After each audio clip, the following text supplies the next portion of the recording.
सुहाग रात को कमरे में जाने से पहले सुरेश का दिल बड़ी जोर से धड़क रहा था। सोच रहा था न जाने कैसी होगी उसकी जीवन संगिनी। बिना देखे और बिना मिले माँ के जोर देने पर उसने शादी करी थी। तरह तरह की विचार बातें उसके मन में आ रही थी और वह आखिर कमरे में पहुंच ही गया। निशा पलंग पर लंबा सा घूंघट निकालकर बैठी हुई थी। अपनी नई नवेली दुल्हन को इस रूप में देखते ही सुरेश का माथा ठनका था। माँ ने बताया था निशा बीए पास है। गांव की लड़की चाहे जितनी ही पढ़ ले लेकिन संस्कार जाते नहीं। निशा बीए है फिर भी वही गंवारपन दकियानुसी सींच। मन में गुस्सा तो बहुत आया पर वह बोला नहीं। चुपचाप पलंग पर उसके पास जाकर बैठ गया। क्या चांद में दाग है?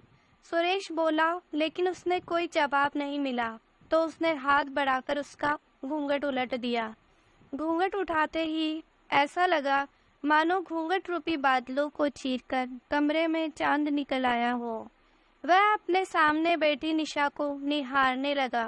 लंबा कद, छरहरा बदन, साफ गोरा रंग, बड़ी बड़ी कजरारी आंखें, गुलाब फंफूड़े से नरम नाजुक गुलाबी होठ।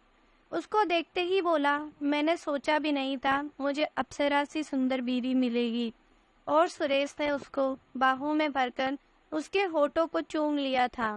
अप्सरा सी रूप सी पत्नी को पाकर उसका चेहरा खुशी से खिल उठा था। वह तो निशा को देखते ही उसका दीवाना हो गया था। सुरेश उसे बाहों में भरकर चूमने लगा। फिर जो ही उसने निशा के शरीर से साड़ी को अलग करना चाहा, निशा बोली, बत्ती बुझा दो। क्यों? मुझे शर्म लग रही है। शर्म किससे? आपसे।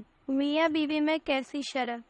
और सुरेश ने एक एक करके सारे वस्त्र उतार दिए। वह सेक्स का स्वाद पहले भी चख चुका था लेकिन आज एक नया अनुभव उससे हुआ। एक कुंवारी औरत और एक विवाहिता से शारीरिक संबंध का अंतर उसे मालूम हुआ था। सुरेश निशा के रूप और यौवन का ऐसा दीवाना हुआ कि उसे पता ही नहीं चला कि कब शादी के बाद का एक महीना गुजर गया। वह रात दिन उसके पास ही रहता और सुरेश की छुट्टियां खत्म हो गई और उसके जाने का समय आ गया।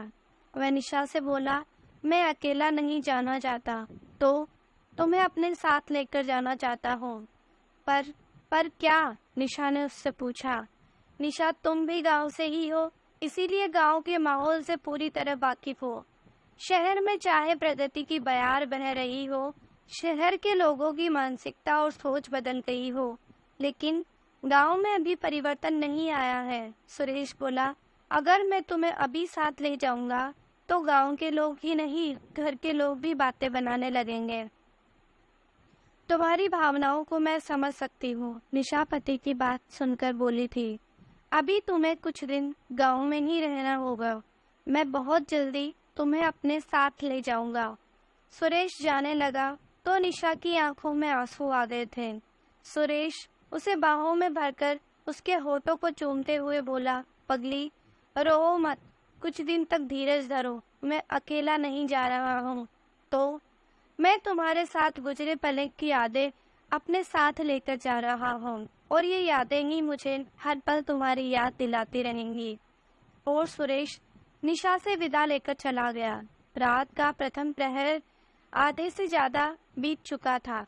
चारों तरफ वातावरण शांत और खामोश था। दूर दूर तक किसी तरह की आवाज नहीं, कोई आहट नहीं, कोई शोर नहीं। कुत्तों के भौंकने की आवाजें भी नहीं आ रही थी। सुरेश खाट पर लेटा हुआ था, अपने बारे में ही सोच रहा था। आज वह जिंदगी की दो राहें पर आकर खड़ा हो गया था। एक रास्ता बेहद टेढ़ा मेढ़ा और झंझटों से भरा हुआ था। उस रास्ते का अंत विवाह के पास हो जाकर होता था। दूसरा रास्ता बिल्कुल सीधा और सपाट था, जिसका अंत निशा के पास जाकर होता था। पहले रास्ते में सामाजिक प्रतिष्ठा धूमिल होने का खतरा था। दूसरे में सामाजिक प्रतिष्ठा बढ़ने को थी। एक पुरुष और दो औरतें। पुरुष था सुरेश और दो औरतें विवाह और निशा। निशा खिलती हुई कली थी जबकि विवाह मुरझाया हुआ बासी फूल। निशा यौवन की दहलीज पर खड़ी थी। अभी उसकी जवानी से सुगंध आना शुरू हुई थी। उसके रग रग में खुशबू भरी थी, जबकि विवाह की जवानी ढल चुकी थी। उसके यौवन को चूस लिया गया था। उसके बदन में खुशबू बची ही नहीं थी। अब विभा का गंधहीन वाशी शरीर रह गया था।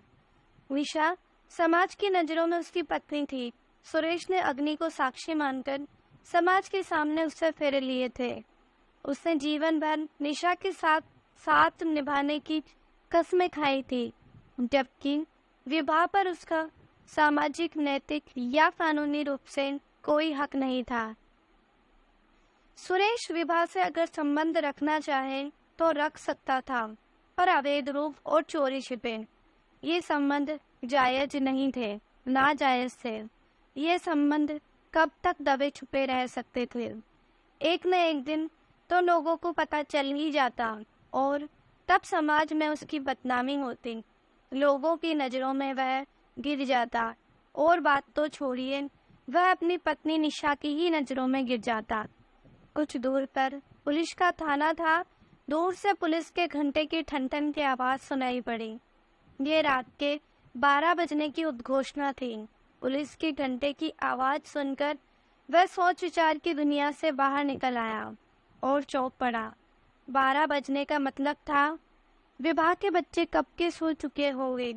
पति से झगड़ा चल रहा था, इसीलिए वह आता नहीं था। अब विवाह कभी भी उसके कमरे में आ सकती थी। उसके आने का मतलब था उसके साथ वासना का खेल खेलना। पहले सुरेश ये खेल खेलता रहा था, पर अब निशा के साथ धोखा नहीं करना चाहता था। कैसे बचा जाए विवाह से, वह सोचने लगा और उसे एक तरकीब सूझी। वह तुरंत कमरे से बाहर आया। उसने कमरा बंद करके ताला लगाया। उसके कमरे के ऊपर जाने के लिए सीढ़ी नहीं थी।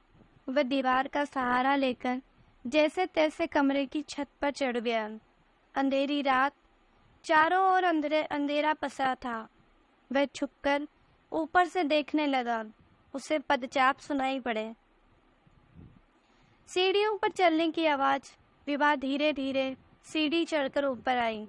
वह छत पर चलकर सुरेश के कमरे के पास चली आई। दरवाजा बंद देखकर उसने धक्का दिया। कई बार के बाद भी दरवाजा नहीं खुला।